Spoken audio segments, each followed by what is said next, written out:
technology as being a means of which to evangelize.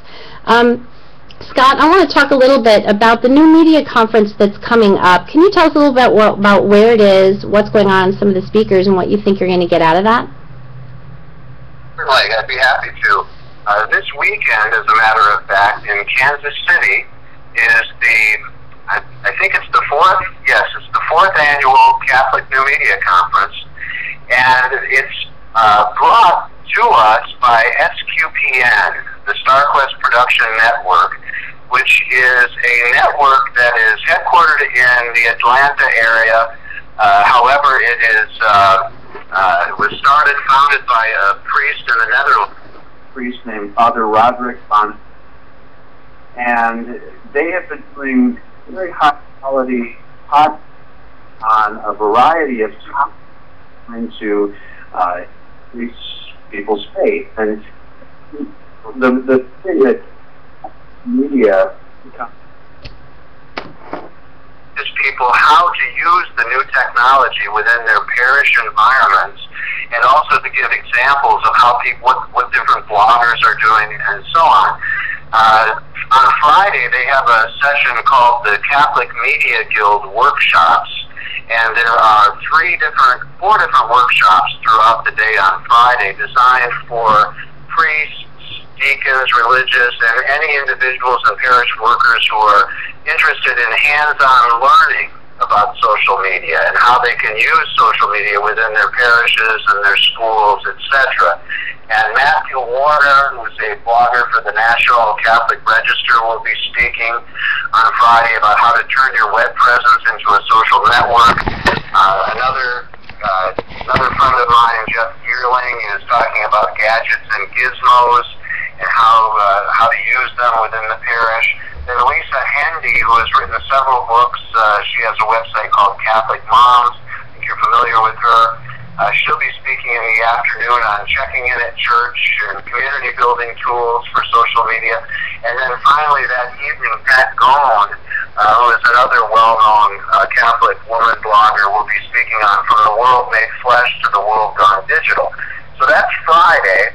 And then on Saturday is the actual conference itself. And there will be, Father Roderick will be opening it, and then Sister Anne Flanagan will be the keynote presenter. I believe Sister is with the Sisters of St. Paul, if I'm not mistaken. Lisa Handy will be speaking, and then there will also be another keynote in the afternoon. Sean Patrick Lovett with Vatican Radio will be speaking that afternoon. So it's a whole series of speakers, and there'll be evening prayer with the Archbishop. And it's just going to be a wonderful time to get together with people who are like-minded, who are interested in deploying technology to get the message out within their parishes and the greater Catholic world. Well, one of the things that I noticed about the CatholicCon conference that I guess I was not expecting when I got there was I felt like there maybe it wasn't where I was at in terms of technological means. Like, I guess I was thinking like some of the conversations we had, for instance, while we were waiting to go into the conference, okay, I was sitting next to you. I feel like I learned more from you, and I learned more from Michael Myers than I learned from anything else there. Maybe it's because I was on a different place, but like just sitting there and you were saying to me, oh, well, just put hashtag CatholicCon and then you'll know, because you asked me about tweeting for people who use Twitter, and I was like, what's a hashtag? And so a hashtag is, for those of you who don't know what a hashtag is, because I sure didn't, is if you take the pound sign that you see on your phone and you put pound sign on Twitter and then a name of something like CatholicCon, or you could do abortion, or you could do, if you're new media conference, or you can do searches to find out what like these buzzwords are for different interests or events or discussions people are having, and you'll actually be able to do a search on Twitter for that exact thing. So I did this pound sign CatholicCon, and immediately I got a feed on everybody talking about CatholicCon on Twitter. Now that would have been throughout the world, but of course it was everybody that was either there or coming there and knew about it. And I immediately saw like 3 people in the conversation feed that were in the room at the same time as I was. I could look over and be like, oh my gosh, that girl is this girl.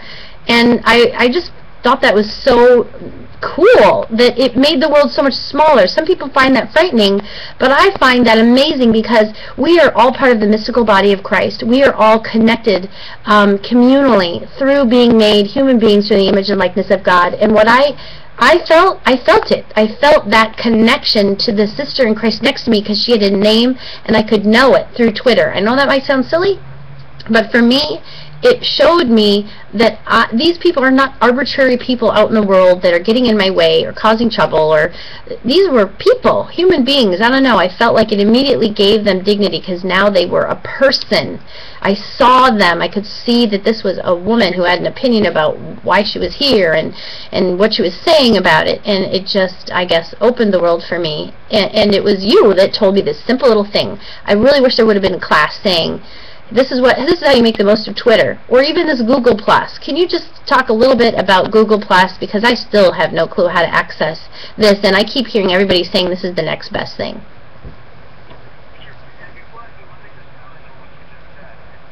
There's two things and two major reasons why these conferences for me are so wonderful.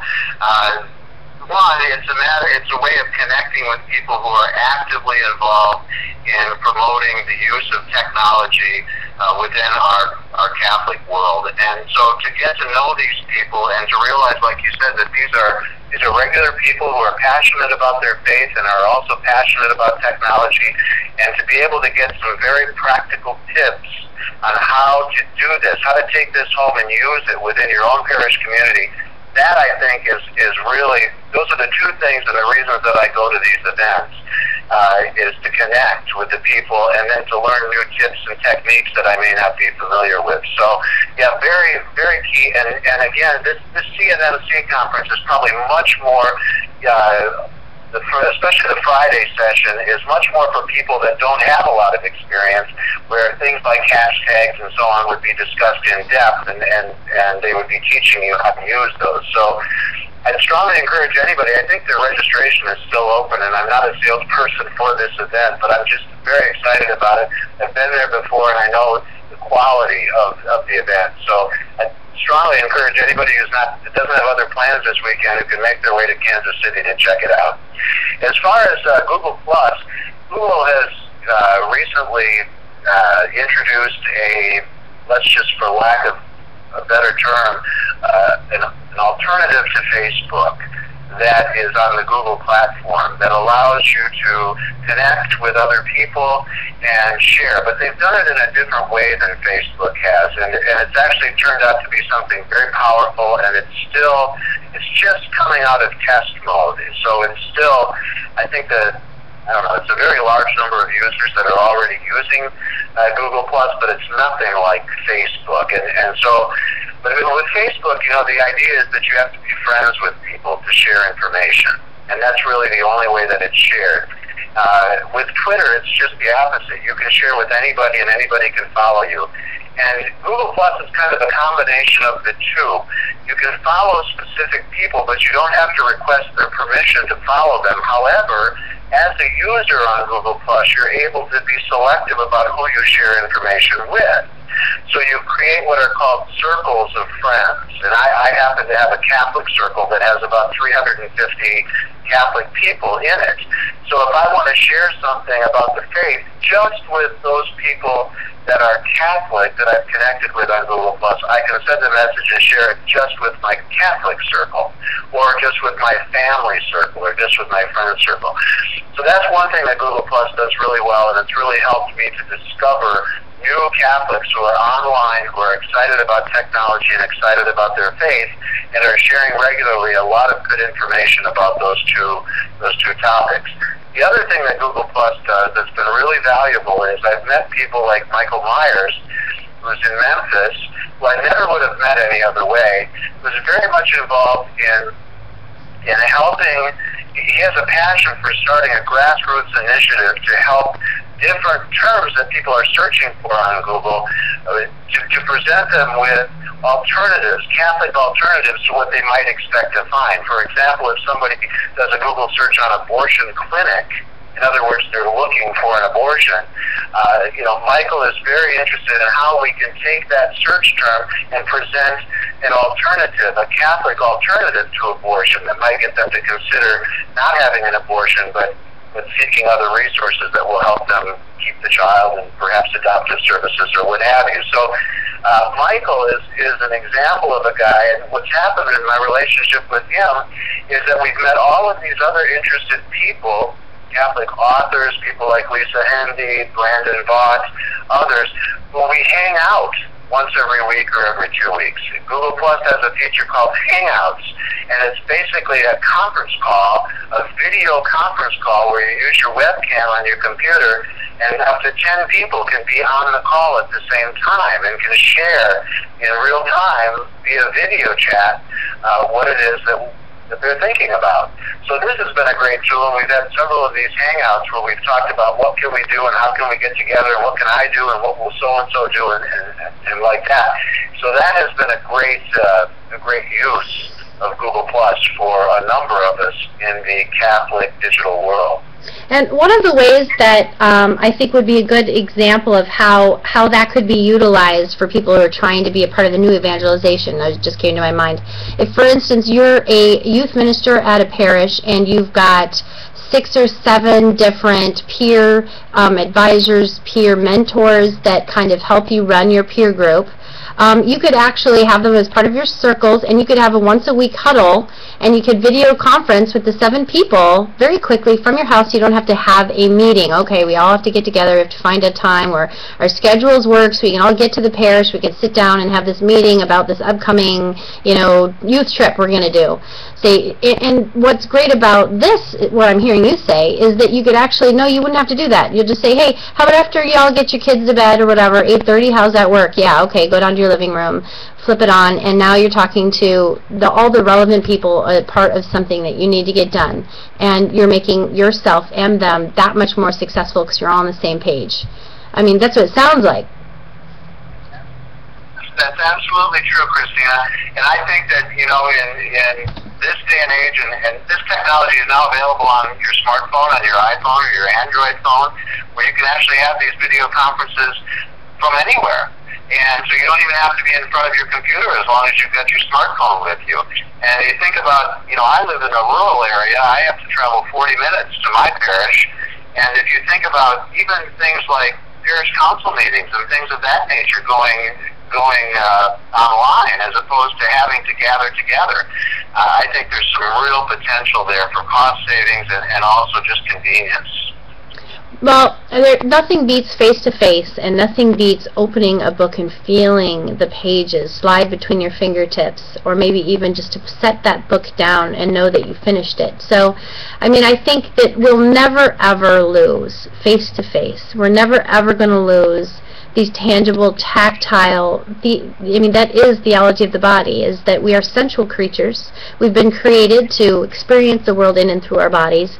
And so while I don't believe that books will ever go away, I do think it's important to look at and grasp the parts of technology that can help us to become more educated, be better teachers of authentic moral teachings, and to utilize all the different vehicles. And I think it's just going to get bigger. I think we're going to see even more potential.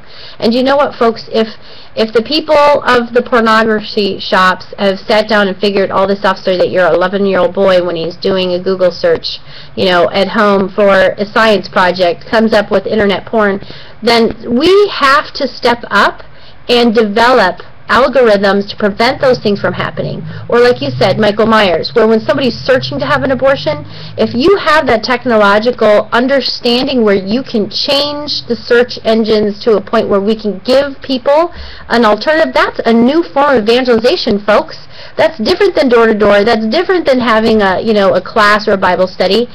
Seriously, if you're somebody that thinks, well, I'm a techno geek, or I'm a computer guy and I feel called to share my faith but I don't know how, can you imagine the potential of somebody who has that ability to understand complex algorithms, which, folks, that's what Google searches are. Google searches are about, and I don't know if you know this because this was on the BBC News, but I saw on my BBC News app that actually Google was getting in trouble because it was checking the ping location on your computer, and it was storing information on all the searches that all the millions of computers were making, and through complex algorithms was affecting the search results that those particular computers would get pinged back with. And what they said they were doing was monitoring that so that it would help the person to kind of gear it towards what their interests and likes seem to be. But that, if you think about it, in a sense, is a way of controlling information. If you think that I want to get information on this and not instead give me information on something else, that is affecting it. And so if you understand how to write those algorithms, if you understand all of that complexity, which I certainly don't, then I challenge you to see if you are not called to be part of this new technological frontier. What are your thoughts on that, Scott? I'll let you have the last word on it. Absolutely. There's a lot that we can do as individual Catholics. The whole search industry is now moving into the social realm, which means that pressing like buttons on Facebook and pressing the +1 button on Google sites, and when you do searches and you find websites that you like, if you click on the +1 to note that you like them, and you click on the Facebook like buttons of different sites, this is all going to help direct people that you influence to those sites. So there's a number of things that we can do as individual Catholics without being technical geniuses that we can learn to do that will help influence the results that are presented by the search engines. Google's still going to do what they do, and they still write the rules about all of this, but we can understand how to use the searches and the different tools that are out there and adapt to the different techniques that are taking place so that we can help direct those that we influence within our sphere of influence to appropriate sites. Yep. Well, I want to thank you, Scott, for being on the program today, and certainly we have a great wealth of information on technology, and you're just an average layperson yourself that has seen and answered that call to the new evangelization on this new frontier. I'm going to put a link to, do you have stuff on your website, Scott, on TOB Today, or another blog spot somewhere about the conference that's going on? Actually, if you want information on the conference, I'll have a lot of photos and information after the fact, but it's CNMC, as in Catholic New Media Conference, .sqpn.com. Okay. And that page that has all the information on the conference. Okay, well, I'll make sure that on the Facebook page of Embracing Your Greatness that I put a link to that and a link to Scott's websites. So thank you again for joining us. We're going to end with a prayer right now. Our Lady of Guadalupe, protect and heal our families so that we may embrace our greatness. Blessed Pope John Paul II, open our hearts to love like the Trinity so that we may inspire others to embrace their own greatness. Father John Hardin, help us to teach the faith in love. And let's ask for Blessed Mother Teresa to help us learn true charity. St. Faustina, help us to learn to share Christ's merciful love to the world. St. Michael, defend us in battle against the world, the flesh, and the devil, so that we may help to bring about a new civilization of love, and that it may begin with each and every one of us. Thank you for joining me. Join me next Monday again at 10 Central on Radio Maria for Embracing Your Greatness, where we will talk some more about how you too have been called to embrace your greatness.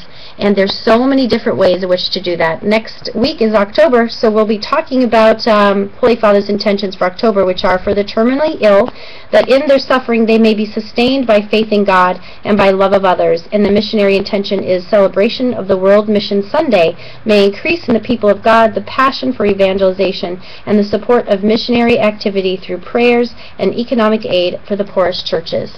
God bless you all. I'll see you next week on Monday for Embracing Your Greatness. And in the meantime, you too embrace your greatness. God bless.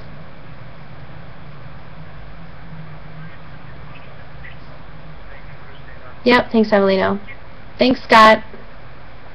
You're very welcome. Sure.